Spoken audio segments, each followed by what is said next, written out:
Hola, ¿qué tal? ¿Cómo estás? Yo soy Ram, bienvenidos a las pláticas del Gita.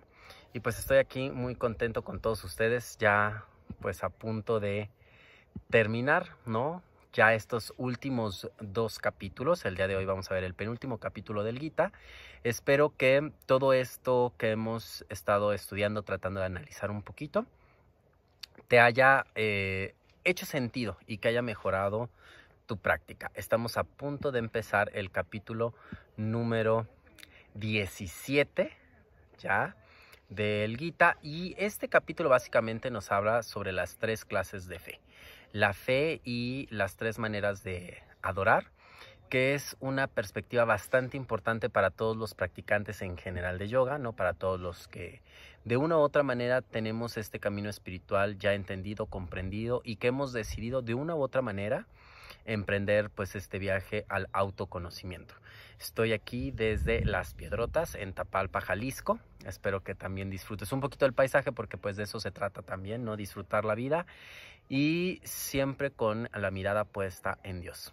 El día de hoy pues grabando ya esta parte. Este mes va a ser pues culminante y creo que terminamos el Gita en este mes, entonces pues van a ser como cosas interesantes que van a pasar ya en estos últimas transmisiones para poder cerrar y concluir todo lo que hemos aprendido.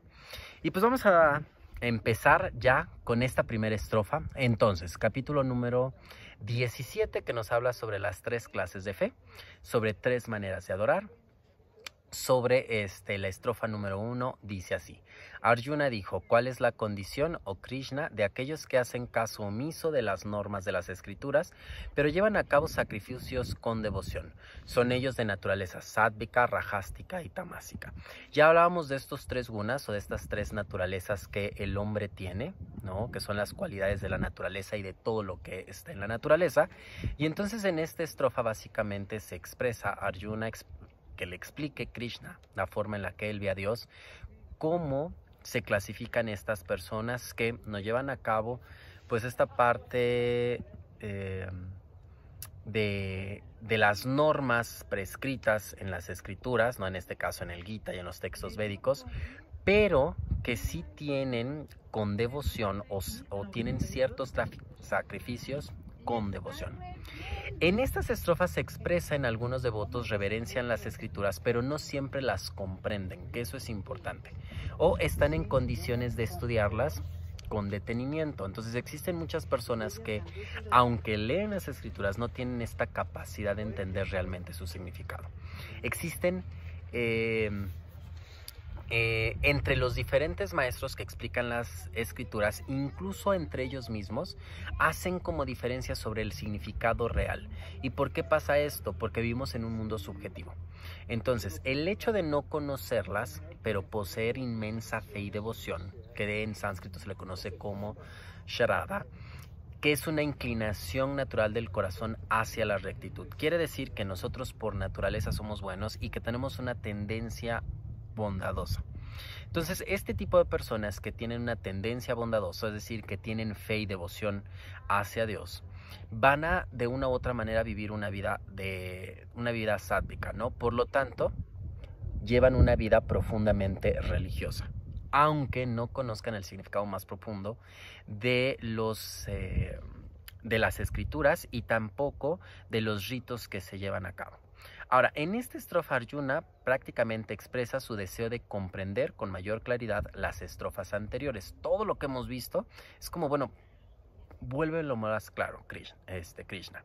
Entonces Arjuna expresa cuál es el valor de estos ritos, o lo que quiere que le explique Krishna, cuál es el valor de todos estos ritos que hacemos, todas estas ceremonias religiosas que se hacen, no solo en el yoga, sino en cualquier práctica espiritual. La estrofa número 2 y 3 nos dice así: el bendito Señor dijo, los seres encarnados poseen por naturaleza tres clases de fe, sádvica, rajástica o tamásica. Escucha lo que te diré acerca de ellas. La devoción de cada persona se encuentra en consonancia con su naturaleza innata. Su inclinación determina su forma de ser. Según es su fe, así es él en verdad.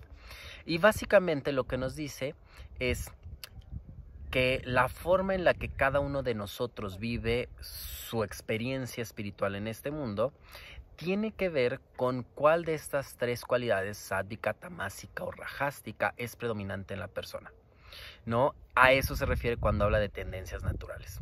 Entonces, todas estas tendencias naturales, si eres predominantemente sádvico, rajástico, tamásico, tiene que ver con las acciones de vidas pasadas y con las acciones pasadas en esta vida. Entonces, básicamente, todo lo que has vivido, ¿no?, en tu existencia determinan cómo te comportas aquí y ahora. Estrofa número 4. El hombre sádvico rinde homenaje a los devas, el rajástico a los yakshas y a los rakshasas, y el tamásico a los pretas y a las miriadas de bhutas. Ahora, ¿qué significa esto? Son palabras en sánscrito. Devas equivale a divinidades, que son personificaciones de las cualidades espirituales o divinas. Entonces, esto significa que las personas sádvicas siguen los designios de Dios a través de sus diferentes exponentes. Las personas rajásticas, que siguen a los yakshas, que son espíritus guardianes de la prosperidad, básicamente también son espíritus bondadosos, pero que hablan sobre una prosperidad material. Y también los rakshasas. Estos particularmente son demonios y gigantes del mundo astral dotados de gran poder y agresividad. Quiere decir que las personas rajásticas lo que buscan es comodidad en este mundo a través de la espiritualidad. Y el ignorante o tamásico adora a los pretas, que son espíritus de los muertos, y a los bhutas, que son los fantasmas y seres elementales.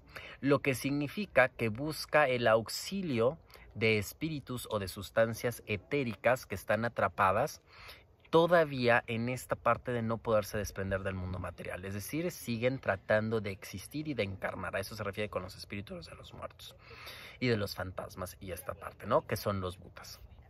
Ahora, Paramahansa Yogananda en su explicación del Gita afirma que ningún santo ni maestro verdadero se comunica a través de los médiums, lo que significa que si un maestro va a expresar o necesita expresarte algo a ti en particular, lo va a hacer a través de la forma en la que tú puedas comprenderlo, ¿no? Y lo va a hacer de forma directa. Ahora, en la estrofa número 5 y 6, más o menos lo que nos dice es lo siguiente.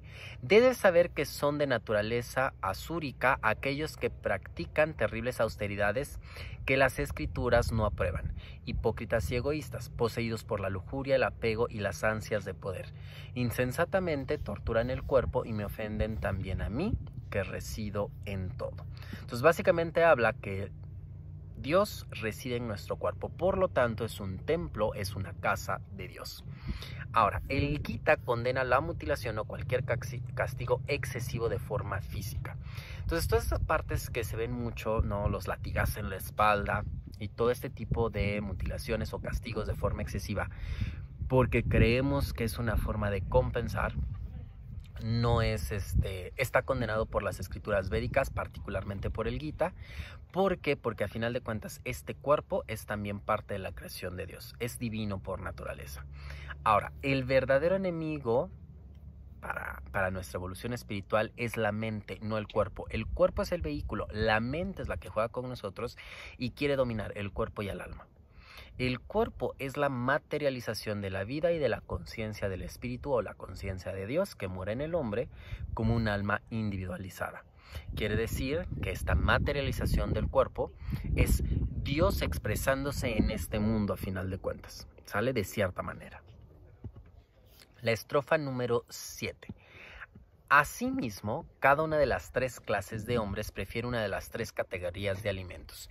E igual sucede con sus jainas, penitencias y dádivas. Escucha en qué consiste tales distinciones. Entonces aquí nos habla de mucho del comportamiento, el régimen alimenticio hacia los cuales nos sentimos atraídos, la actitud hacia los deberes de la vida también demuestra el predominio de sattva, rayas o tamas. En términos simples, si eres sádvico, rajástico o tamásico, se va a expresar en todo lo que haces en este mundo, en todo lo que haces en tu práctica espiritual y todo lo que haces en cómo te interrelacionas con los demás. Ahora, estrofas de la 8 a la 10 del capítulo 17. Recuerda que estamos en este capítulo 17. Las personas de mente pura, sádvicas, gustan de alimentos que fomentan la longevidad, la vitalidad, la fortaleza, la salud, la alegría y el buen apetito, y que además son sabrosos, no irritantes, sustanciosos y agradables para el cuerpo. La estrofa número 9. Los hombres rajásticos prefieren los alimentos amargos, ácidos, salados, excesivamente calientes, acres, irritantes y picantes. Tales alimentos ocasionan dolor, aflicción y enfermedad. Las personas tamásicas apetecen los alimentos carentes de valor nutritivo, insípidos, pútridos, rancios, residuales e impuros.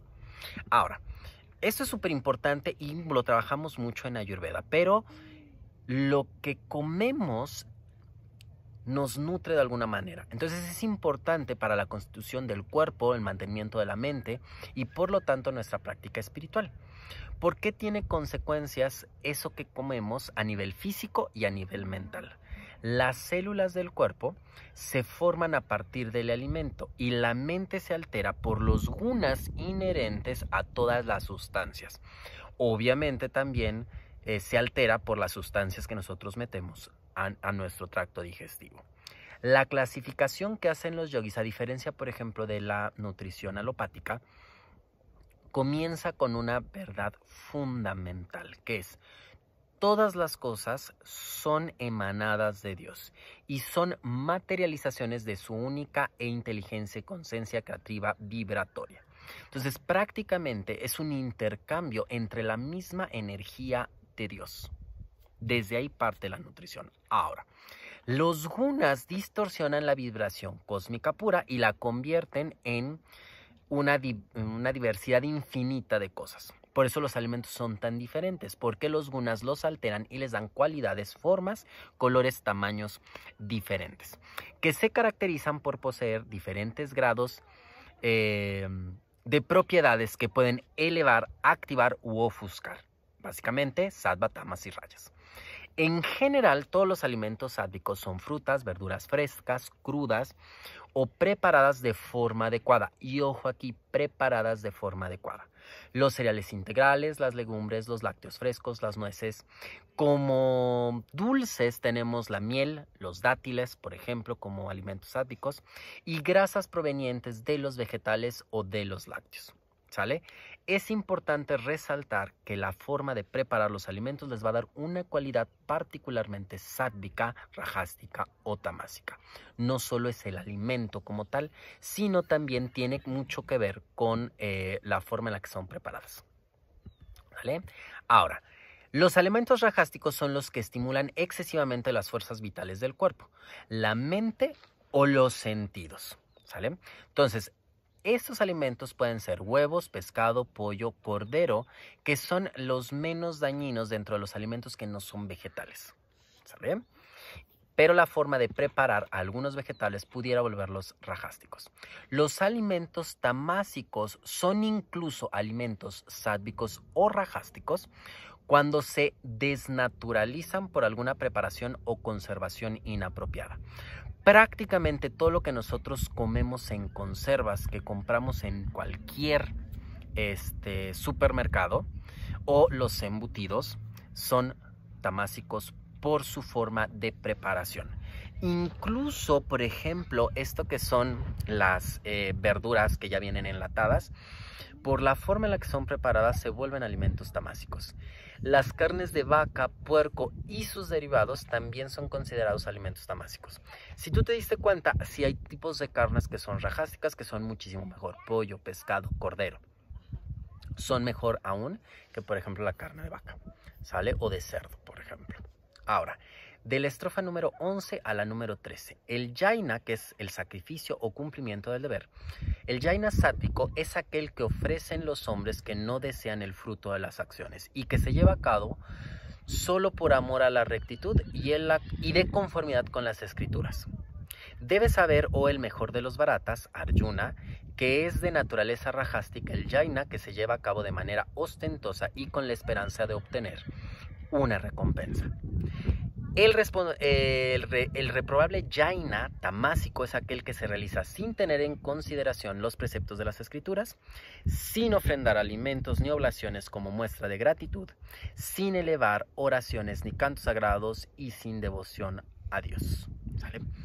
Entonces, aquí nos habla un poquito también de esta parte tradicional india cuando hacen sus ritos religiosos que ofrecen regularmente alimentos en todos sus ritos religiosos, pero también habla de las mentes de las personas sádvicas que realizan estos jainas, estos sacrificios, que su única meta es concentrarse en Dios.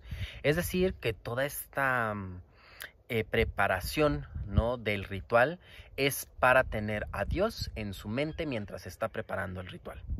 Sin embargo, las personas rajásticas ofrecen ofrendas, ¿no?, con la expectativa de pedir favores, poderes, experiencias fenoménicas o aclamación, ya sea de las personas o de los seres divinos por naturaleza. Entonces hay que tener cuidado un poquito con esta parte de los rituales cuando solo se hacen por reconocimiento propio o para obtener un beneficio personal. El objetivo principal es solo mantener la mente en Dios. Quiere decir que cada ritual debería de recordarte a Dios, ¿sale? Sin importar el tipo de ritual o el tipo de religión al cual pertenezca oblación. Ahora, la última estrofa se refiere al vudú, la brujería y los cultos al diablo y otras prácticas que también se consideran como magia negra, que se usan principalmente, todos estos rituales que se usan principalmente para engañar y fascinar a personas crédulas. Es decir, tenemos una naturaleza que busca algo más que el mundo de la materia. Ahora, estas personas son fáciles de engañar. ¿Por qué? Porque por nuestra propia naturaleza estamos buscando esto. Entonces, por ahí los charlatanes utilizan o manipulan la energía solo para generar una falsa idea errónea de un fenómeno sobrenatural. Y a partir de eso, bueno, obtener favores, tener riquezas e incluso dañar a otras personas. Y entonces esto no es considerado como algo, esto es considerado como algo tamásico. De la estrofa de la 14 a la 17.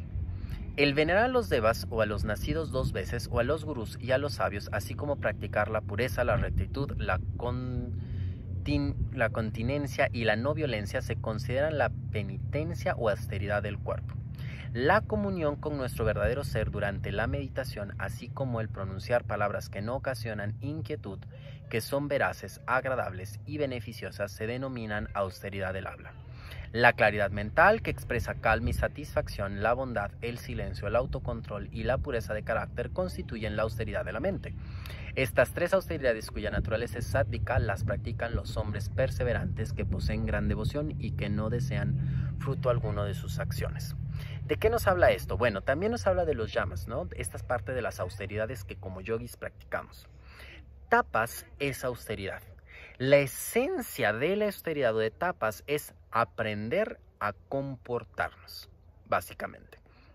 Entonces, tapas es la base de la disciplina espiritual, comportarnos conforme a nuestra naturaleza divina. Y el habla es una facultad poderosa, solo los seres humanos lo tenemos. Es la fuerza creativa de la vibración que originó todo en el universo. Por lo tanto, cuando nosotros hablamos, no solo transmitimos ideas, transmitimos esa fuerza creativa hacia el universo. Por eso, cuando hablamos, creamos y podemos crear parte de nuestro mundo o nuestro mundo entero. Entonces, como bien decía, es un legado que nos dio Dios a nosotros como seres humanos. La austeridad mental se refiere a conservar la serenidad en el interior sin importar qué está sucediendo fuera.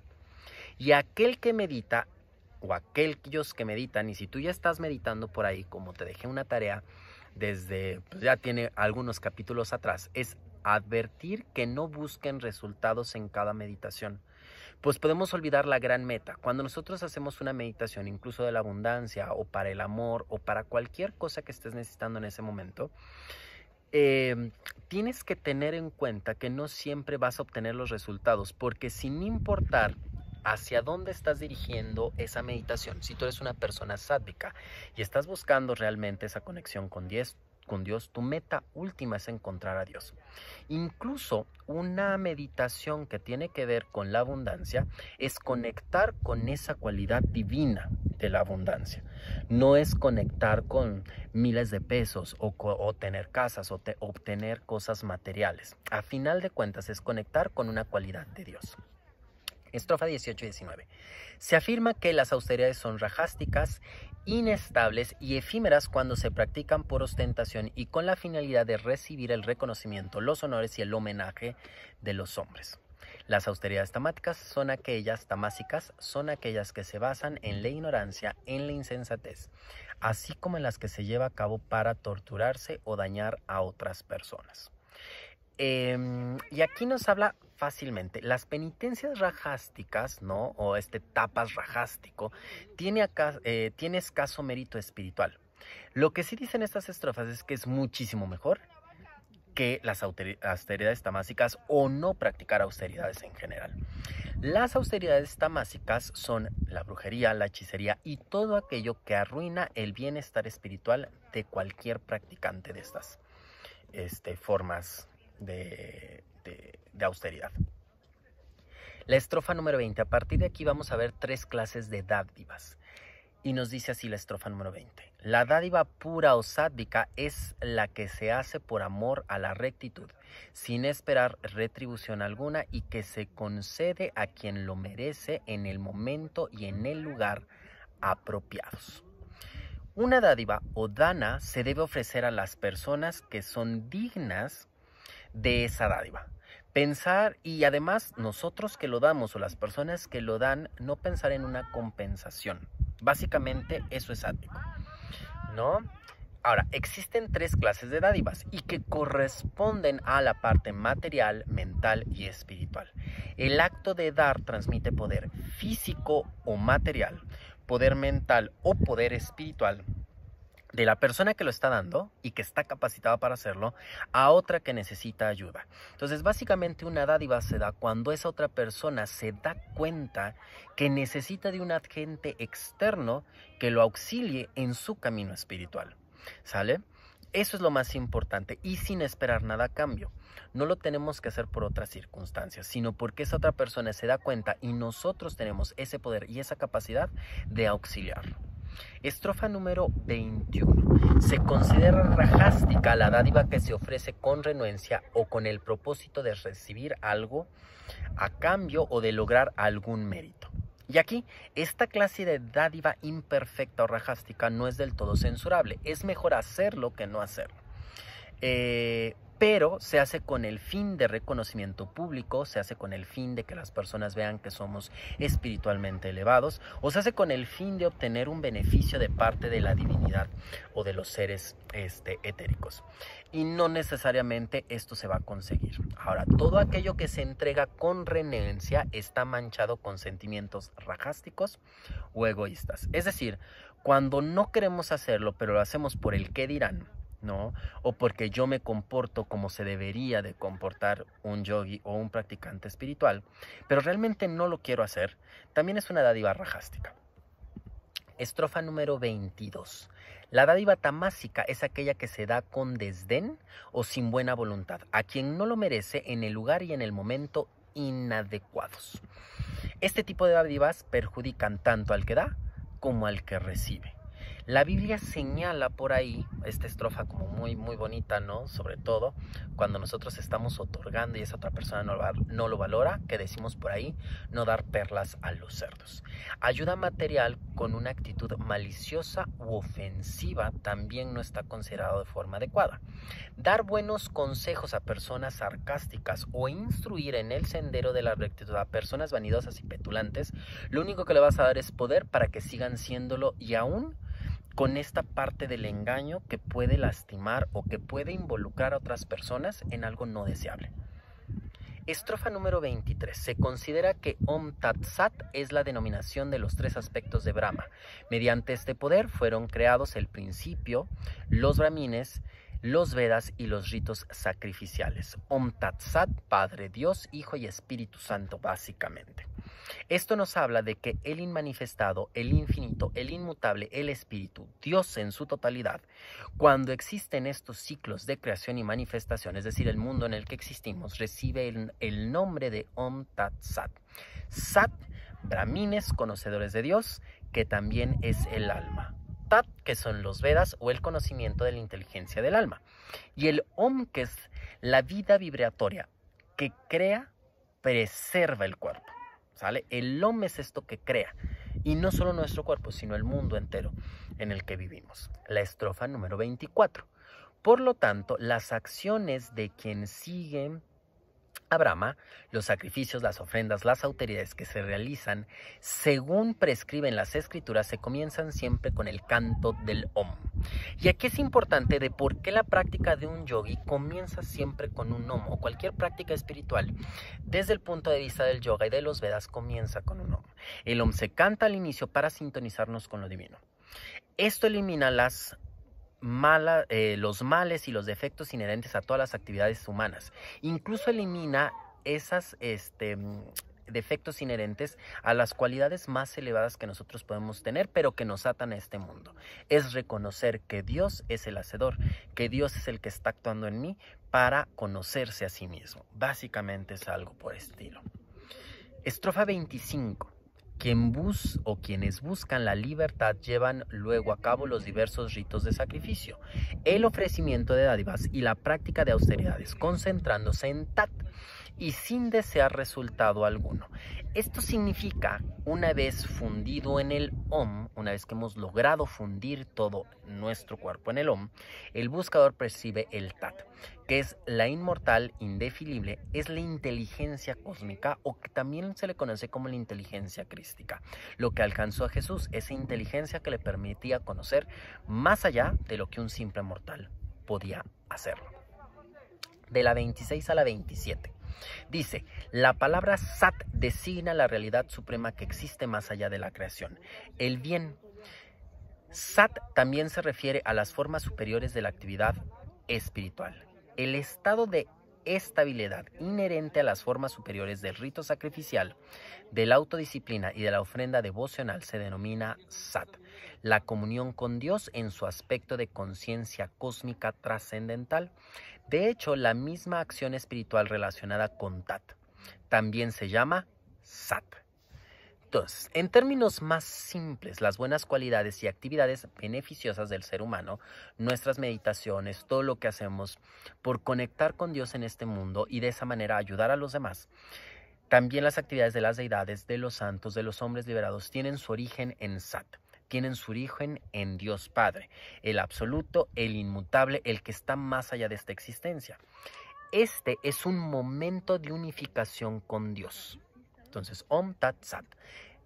¿Vale? Entonces, el Sat es el momento en que nos unificamos con Dios. Para los yogis es lo que se conoce como el Samadhi, el Nirvana para los budistas. Estrofa número 28, o Parta, que es otro nombre de Arjuna.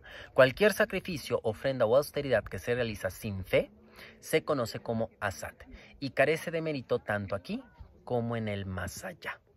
Se necesita, y esto resume todas estas estrofas que hemos visto, se necesita una profunda fe o sharada, una devoción incondicional para lograr el éxito en el sendero espiritual. Si tú no tienes fe, no importa lo que estés haciendo, no importa que estés viendo estos videos, no importa que hagas yoga, no importa que ayudes a las personas, no vas a conseguir nada. De entrada se tiene que tener fe. Y en la Biblia, Hebreos 11:6, nos da una frase muy importante que nos hace entender este concepto de fe. Sin fe es imposible agradarle, pues el que se acerca a Dios ha de creer que existe y que recompensa a los que le buscan.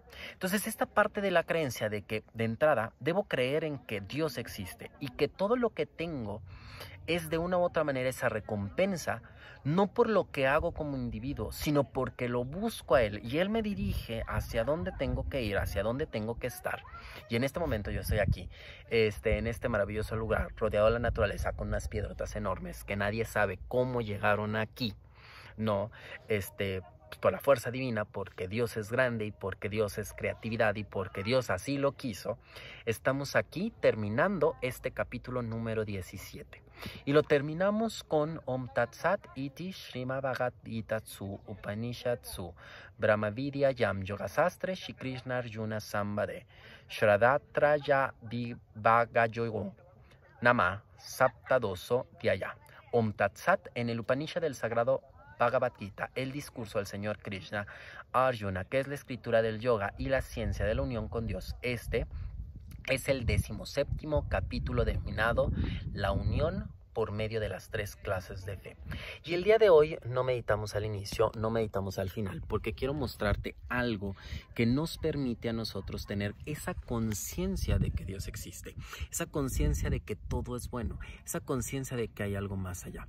Nosotros podemos disfrutar de un ambiente muy similar a este en el que yo estoy. Te voy a girar la cámara para que veas un poquito, ¿no?, de qué se trata todo esto, de qué se trata el Gita, de qué se trata toda esta vida. Es estar aquí, es estar y disfrutar de todo eso que Dios pone para nosotros. ¿Sale? Entonces el día de hoy te quiero invitar a que junto conmigo disfrutes de lo que está alrededor, sin importar qué sea. Decidiste, pensaste estar en ese punto, en este grado de existencia, en este grado de espiritualidad. Decidiste ver este video, decidiste ver y contemplar a través del video este lugar, y compartimos tú y yo algo muy importante, que es todo este tiempo que hemos llevado hasta este capítulo número 17. Si este tiempo no ha generado más fe en tu práctica, en ti, en las personas que te rodean, sigue practicando, síguelo entendiendo. Si eso te ha llevado a poder transmitir en demás personas todo aquello que has hecho, hazlo, porque de una u otra manera es una forma en la que contribuyes a la creación. El día de hoy no hay meditación, ya terminamos.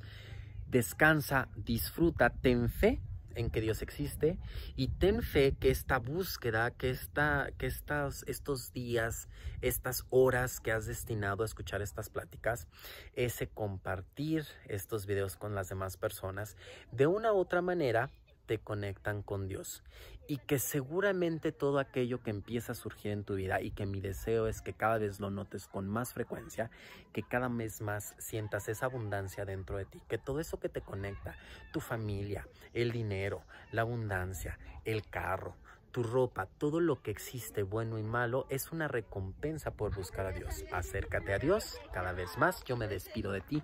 Muchísimas gracias y nos despedimos diciendo Namaste.